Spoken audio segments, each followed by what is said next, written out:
Assalamu alaikum viewers, welcome to the students platform. Today we will discuss PSY 406 Education Psychology lesson number 29, Motivation in Learning and Teaching. Importance of goal setting. Goal settings directs focuses attention इसकी वजह से बढ़ जाती है, mobilised effort होती हैं।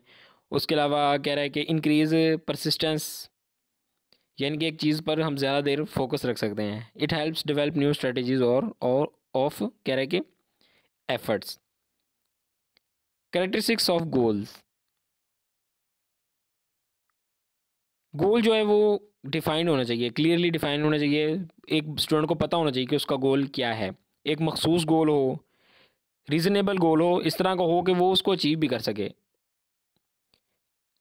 उसके अलावा कह रहा है कि चैलेंजिंग होना चाहिए थोड़ा सा, कि दूसरों के साथ कंपेयर करे, दूसरों के साथ मुकाबला हो इसके अंदर। कोई इस तरह बड़ा इतना ज़्यादा भी ना हो, टाइम उसका ड्यूरेशन इतनी ना हो कि जो है बंदे की आधी से ज़्यादा उम्र गुजर जाए उस गोल को अचीव करते करते। Levels of fears of failure. 3 levels हैं यहाँ पे। लो फियर ऑफ फेलुअर है, हाई फियर ऑफ फेलुअर है, और level is failure accepting where student expect to fail and are depressed and even before there actually fail. मतलब कि एक student जिसके अंदर उसे डर होता है फेल होने का, नंबर 1, थोड़ा डर होता है कि वो कहीं फेल ना हो जाए। एक होता है बहुत ज़्यादा डर होता है कि बस वो तो समझो हुआ fail.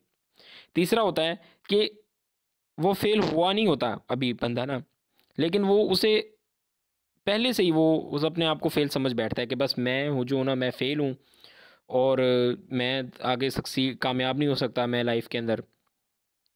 Self self concept and self efficacy.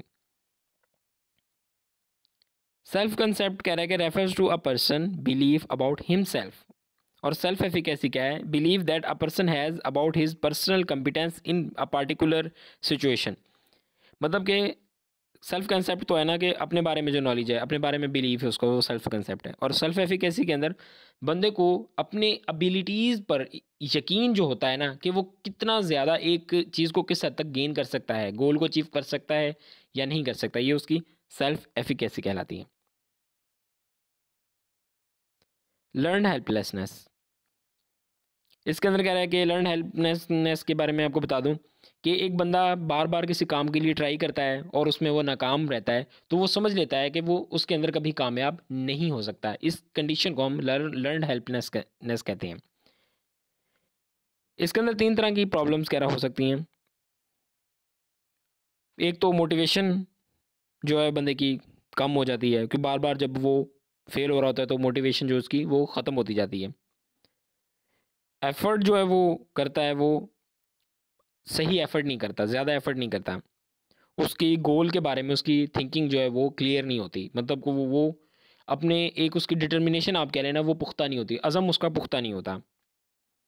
Emotions जो हैं वो नेगेटिव साथ अटैच कर लेता है, डिस्पेयर के, हेल्पलेसनेस के, मायूसी के कह लें आपके, वो मायूस हो जाता है इसकी वजह से। व्यूअर, ये था हमारा PSY 406 का lesson number 28। I hope I made it clear. मिलते हैं जल्दी नेक्स्ट लेसन में। टिल देन टेक केयर, अल्लाह हाफिज़।